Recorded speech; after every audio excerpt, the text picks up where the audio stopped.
A Day in My Life as a Management Accounting Student, 4th year edition! Hi, this is Anyara. Come along with me on today's journey.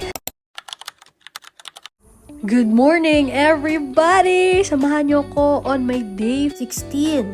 And subong mailunggo ako para maiba lang. Ay, para malain lang ba? Kaya nakilala ko naman, dito naman yung mga friends ko na nakita ko. Ilonggo gani, bye. So, nakita ko din sila sa amon nga office. Nakita. So, nag-CR kami. So, nakita namin dun sila. Nakitaan ba?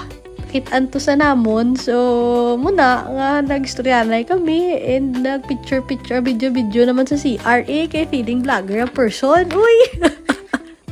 So, ito na nga at nagsusulat na at start na ng aking mga ginagawa and medyo pirot lang ang mata. Singkit na nga, nagpirot pa. Kay tungod, kulang sa tulog. Kulang sa tulog, kay nagpulaw. Sino may sala? Ako. So, pero syempre, work pa rin. And ito na nga, pauwi na. Pauwi na kami. And ang aking friend ay ito pat nagpipictorial, so pagbigyan na natin.